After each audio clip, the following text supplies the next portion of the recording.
King Rama, वो है Thailand, जहां का राजा टाइटल होल्ड करता किंग रामा द 10th। आप सब यहां भगवान गणपति की पूजा करते हैं, कोई एक देश बताइए जिसके नोट के ऊपर गणपति का चित्र हो, तो वो भारत नहीं है, वो है इंडोनेशिया, जो दुनिया का सबसे बड़ा मुस्लिम देश। यदि आपसे पूछूं कि कोई एक देश बताइए जहां की फर्स्ट लेडी आज भी ये मानती हो कि उनकी वंशावली भगवान राम से शुरू होती है, तो वो है साउथ कोरिया, जहां 60% लोग अपने को नास्तिक मानते हैं। हरे रामा हरे कृष्णा मूवमेंट एक दौर में यूरोप में रहा हो या आज इस्कॉन का मूवमेंट हो, इसमें से कोई भी न भारत सरकार या भारत की किसी भी सरकार के द्वारा समर्थित है, न किसी हिंदू समाज के द्वारा स्पॉन्सर्ड है, परंतु वह पूरे क्रिश्चियन यूरोप से लेके मुस्लिम इंडोनेशिया तक और थाईलैंड से लेके नास्तिक साउथ कोरिया तक सब के सब उस प्रतीकों को मानते हो। तो मैं चुनौती से कहता हूं, कोई दूसरी संस्कृति, धर्म, संप्रदाय बता दीजिए जहां उसको न मानने वाला भी उतनी ही श्रद्धा रखता हो जितना कि आप रखते हैं। कभी बैंकॉक में जाइए तो जो थाईलैंड के राजा का पुराना महल दिखाया जाता है, उसके चारों तरफ 256 गरुड़ बने हैं, और गाइड से पूछिए गरुड़ क्यों बने हैं, तो कहता है in our culture king is considered as incarnation of Hindu god Vishnu, and since Garuda is the vehicle of Vishnu, so entire palace is designed in such a way as if it is situated on the back of Garuda. आप बताइए, ये हमारा विस्तार। और इतना ही नहीं, अगर आपने कभी ध्यान दिया हो तो जाके देखिएगा, मंगोलिया में जितने बड़े बड़े मकबरे हैं, इंक्लूडिंग चंगेज खां का मकबरा, नेट पे जाके फोटो ही देख लीजिएगा, उसके बाहर त्रिशूल और श्रृंगी दोनों लगे हैं। क्यों? कभी पूछिए कि मंगोलों का धर्म क्या था, तो इतिहास जब पढ़ाते तेंद्रिन था। अरे भाई, तेंद्रिन कुछ नहीं था, तंत्र का ही अपभ्रंश तेंद्रिन था, और तंत्र के देवता शिव हैं, इसीलिए वहां पर त्रिशूल आपको दिखाई पड़ता है। मंगोलिया की संसद के ऊपर सबसे बड़ी मूर्ति आप देखेंगे, एक विशाल घोड़े की मूर्ति है। वो घोड़ा कौन है? मोदी जी पहले देश के प्रधानमंत्री थे जो मंगोलिया गए, वरना आज तक कोई प्रधानमंत्री मंगोलिया गया ही नहीं था।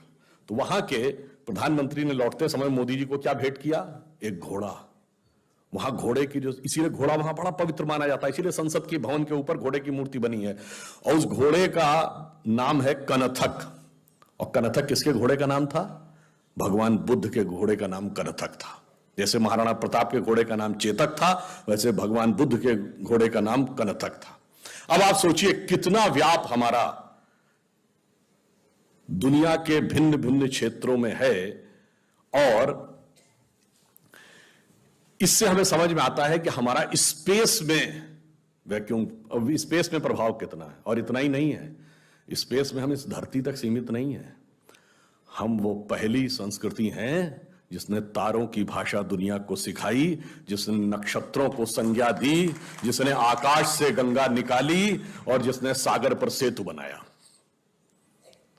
मैं तो यह भी पूछना चाहता हूं मेरे भाई, जिन लोगों को लगता हो कि यह कल्पना है, वैसे तो वो आपके अज्ञान के कारण कल्पना लगती, जैसे बहुत सी चीजें विज्ञान की आज से 100-150 साल पहले कल्पना लगती थी, पर उनसे पूछ लो कि भाई ऐसी कल्पना भी तुम क्यों नहीं कर पाए?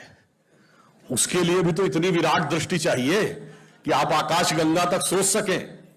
तो इससे आप समझिए कि स्पेस में हमारा विस्तार कहां तक था। अब टाइम पे आइए, अभी 2 महीने पहले हम लोगों ने अपना नववर्ष मनाया, तो अभी क्या चल रहा है? ईस्वी संवत 2021। तो किसी का 2021 चल रहा है, किसी का 1400 से चल रहा है। हमारा वैसे टेक्निकली ही सबसे पुराना है, 2071। उससे पहले 5100 से अधिक युधिष्ठिर संवत, और हमारा सबसे पुराना संवत क्या है? ब्रह्म संवत, जो 1,97,40,28,000 कुछ 100, मुझे एग्जैक्ट फिगर नहीं याद है, वहां तक 1.97 बिलियन ईयर्स। बाकी दुनिया में कोई भी सभ्यता 1000 से ऊपर नहीं जा पाई। किसी संस्कृति में कहा गया 14,000 साल पहले दुनिया बनी, किसी ने कहा 7,000 साल पहले दुनिया बनी, किसी ने कहा 30,000 साल पहले दुनिया बनी। कोई 1 लाख तक भी नहीं पहुंचा, और हम 1.97 बिलियन तक पहुंचे। और इसकी प्रामाणिकता क्या है, इसकी वैज्ञानिकता क्या है, इसका प्रमाण देता है दुनिया का सबसे बड़ा कॉस्मोलॉजिस्ट कार्ल सेगन। और ये कार्ल सेगन कोई छोटा मोटा आदमी नहीं था। आप में से जो लोग विज्ञान में रुचि रखते होंगे उनको पता होगा कि first man made object, which has gone beyond solar system. सौर मंडल के परे जाने वाला पहला मानव निर्मित उपग्रह वॉयेजर है जो 1978 में छोड़ा गया था। उस वॉयेजर में एक संदेश अंकित किया गया, उसमें चित्र भी बने हैं, भाषाएं भी लिखी हैं, तरह तरह की वॉइस रिकॉर्डिंग भी है। उस संदेश को जिस कॉस्मोलॉजिस्ट ने बनाया उसका नाम है कार्ल सैगन। तो आप समझिए वो कितना बड़ा और कितना महत्वपूर्ण व्यक्ति था। और कार्ल सैगन लिखा है, only the ancient cosmological calculations of Hindus matches with the modern scientific calculations because they went to the billions। और आज हम मानते हैं कि 4.5 बिलियन ईयर है अर्थ की आयु, 1.97 बिलियन हमारे यहां मानी गई। कार्ल सैगन कहता है others were not able to even reach 100,000 and Hindus have calculated up to billions। तो अब ये एक वैज्ञानिक कह रहा है कि हमारा टाइम में कितना लंबा व्याप है और स्पेस में कितना लंबा व्याप है। तो आपको यह समझना चाहिए कि जिसे हम सांस्कृतिक राष्ट्रवाद कहते हैं वो कितना गहरा और गंभीर है। अब मैं आपसे कभी पूछूं कि दुनिया में सभी धर्म संस्कृतियां दावा करती हैं कि हमारे पास बिल्कुल अलग विचार है, हमने बड़ा अच्छा विचार दिया है। अगर हम आपसे पूछें कि हमारी संस्कृति में ऐसा क्या है जो दूसरे में नहीं है, बहुत से लोग कहेंगे साहब उसमें बड़ा सदाचरण की बात कही गई, नैतिकता की बात कही गई। तो लोग कहेंगे ठीक है भाई, दूसरी जगह भी कही गई, शायद कोई फॉलो करता है या नहीं करता। पर मैं अगर आपसे पूछूं कि वो चीज बताइए जो हमारे यहां लिखी और दूसरी जगह लिखी ही नहीं है, वो क्या है? आप सबने नाम सुना होगा Vedic mathematics. Have you ever heard of mathematics as a part of religious text? ये सिर्फ हमारे यहां है। गणित धार्मिक पुस्तक का हिस्सा है। Ayurveda medical science, it is globally accepted as a structured medical science, by name itself is a part of Vedas.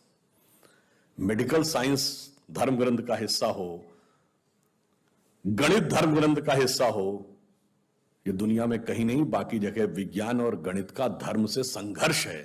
हमारे यहां वो धर्म ग्रंथ से उद्भूत हो रहे हैं। ये फंडामेंटल डिफरेंस है हमारे और उनके बीच में। और इतना ही नहीं, मैं कभी आपसे, आप लोगों ने ध्यान दिया हो अगर गणित की जो खोज है, वैसे तो बहुत सारी चीजें थी जो अंग्रेजों के आने के बाद छुपा दी गई, क्वाड्रेटिक इक्वेशन हो, अलजेब्रा हो, ट्रिग्नोमेट्री हो, ये सारी चीजें। मगर एक ऐसी चीज है जो कमोबेश सभी लोग मानते हैं, चलो ये तो मान ही लेते हैं कि भारत ने दिया। वो क्या था? शून्य। अब कहा जाता शून्य किसने दिया? आर्यभट्ट ने खोजा। अरे भाई आर्यभट्ट ने खोजा नहीं, आर्यभट्ट की किताब में पहली बार तुमको लिखा हुआ मिला। अगर आर्यभट्ट ने शून्य खोजा तो बौद्ध मत में शून्यवाद का सिद्धांत कहां से आया? वो तो आर्यभट्ट से पहले के थे। और ये बताइए कौरवों की 18 अक्षौणी सेना से लेके भगवान राम की जन्म कुंडली बन रही थी, वो बगैर शून्य के बन रही थी। वास्तविकता यह है कि शून्य वेदों से निकला और वो इस बात को स्वीकार करने को तैयार नहीं होते थे कि धर्म ग्रंथ से निकलता है। इसलिए उनको छटपटाहट थी, इसलिए वो कहने का प्रयास करते हैं किसी और ने निकाला था।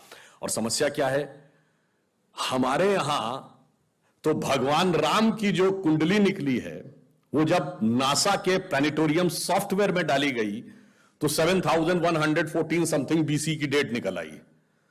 अब बताइए, वैसे तो मैं नहीं मानता कि वो डेट सही है, उसके अंदर नक्षत्रों का कैलकुलेशन किया जाए तो बहुत पीछे आएगा, परंतु बताइए उन लोगों ने हमको समझा दिया कि हम अवैज्ञानिक हैं और हम अंधविश्वासी हैं, जिनमें किसी एक के यहां लिखा है कि धरती चपटी है और एक के में लिखा धरती के चारों तरफ सूरज घूमता है। और ऐसे महान ज्ञानदेव पाड़े लोगों ने हम लोगों को समझा दिया कि हम अनसाइंटिफिक थे और धरती को चपटी और धरती को इस सौरमंडल का केंद्र कहने वाले लोग वैज्ञानिक थे। आज भी जब सूर्य ग्रहण या चंद्र ग्रहण होता है, आप नासा की ऑब्जर्वेटरी बताती है ना, 1950 से पहले नासा नहीं था। आप जाके पूछिए गांव में कोने में बैठे हुए किसी पंडित से, कहिए पंडित जी पंचांग में देख के बताओ सूर्य ग्रहण कब है, और जो वो हमारा पंचांग बताता है और जो नासा की ऑब्जर्वेटरी बताती है, कभी उसमें दिन तो छोड़िए घंटे और मिनट का भी अंतर देखा है? हमारा तो कैलकुलेशन 5500 साल से एज इट इज चला रहा है और उसके बाद उन्होंने हमें बताया कि हम अवैज्ञानिक हैं। आज भी आप बताइए, उत्तर भारत में उतना नहीं दिखता, दक्षिण भारत के मंदिरों में जाइए, नवग्रह बने हैं तो सूर्य केंद्र में है कि धरती केंद्र में है? सूर्य के 7 किरणें होती हैं, 7 घोड़े सूर्य के बने कि नहीं मंदिरों में? अब बताइए, ऐसा हमारे दिमागों में भर दिया जाता है। हम लोगों ने भी विज्ञान में पढ़ा कि सबसे पहले 9 ग्रहों की खोज किसने की? केपलर ने। Kepler's law of planetary motion. हम सब ने, जिसने फिजिक्स पढ़ी होगी 10वीं 11वीं 12वीं में, कभी न कभी Kepler's law of planetary motion पढ़े होंगे कि केपलर ने सबसे पहले बताया कि 9 ग्रह होते हैं। अब ये बताइए, इधर जब हम पूजा करते हैं तो पंडित जी हाथ में जल ले क्या बोलते हैं? ब्रह्मा मुरारी त्रिपुरांतकारी भानु शशि भूमि सुतो बुधश्च और गुरुश्च शुक्र शनि राहु केतु सर्वे ग्रहा शांति करो भवन्तु। अब ये 9 ग्रहों के नाम केपलर बताए थे कि पंडित जी बताए हैं? और हजारों साल से बता रहे हैं। और उसमें मजे की बात यह है कि मंगल के लिए भूमि सुत यानी भूमि का बेटा, धरती का बेटा शब्द है। या अब जाके साइंस ने यह कन्फर्म किया है कुछ समय पहले कि एक थ्योरी है कि कभी एक जमाने में बहुत बड़ा एस्टेरॉयड टकराया था कि धरती से, और धरती का एक टुकड़ा अलग हो गया था। वही टुकड़ा बाद में मंगल बन गया और भूमि सुत हमारे यहां लिखा हुआ। मंगल के पर्यायवाची में भूमि नंदन भूमि सुत जैसे शब्द हैं। अब आप देखिए क्या वैज्ञानिकता है और कैसे उसको इसमें सम्मिलित किया गया। मैंने क्यों बताया? हमारे यहां विज्ञान और धर्म इस कदर एक मत है कि ये उनकी बुद्धि परप्लेक्स हो जाती है कि कैसे हो सकता है। अब मैं शून्य पे आता हूं। हमने शून्य खोजा, मगर महत्वपूर्ण बात है हमने शून्य क्यों खोजा? हम शून्य खोजने में सफल क्यों हुए और वो क्यों नहीं सफल हो पाए? बड़ी बड़ी दुनिया की civilisation, Chinese civilisation, Mesopotamian, Babylonian, Egypt की सिविलाइजेशन, ग्रीस की civilisation, Roman empire, Turkish empire, Inca, Maya, Aztec, कोई जीरो नहीं खोज पाया। उसका कारण यह है कि जो भी विज्ञान के विद्यार्थी हैं वो शून्य का महत्व समझते हैं। किसी संख्या को आप जितने से डिवाइड करते हैं, x डिवाइडेड बाई n, जो उसका रिजल्टेंट होता है, जैसे आप n की वैल्यू कम करते चले जाते हैं रिजल्टेंट बढ़ता जाता है। यानी किसी संख्या को x बटे 20 से x बटे 10 का मान ज्यादा होगा, x बटे 5 उससे ज्यादा होगा, x बटे 4, 3, 2, और जब x डिवाइडेड बाई 1 होगा तो क्या होगा? x हो जाएगा। इसका मीनिंग जानते क्या है? अब मैं आपको बताता हूं ये किस ढंग से हमारे व्यवहारिक जीवन और चेतना का हिस्सा था। आप लोग कभी ये सोचिए कि आपको जीवन में क्या अच्छा लगता है और अच्छा लगना क्या है।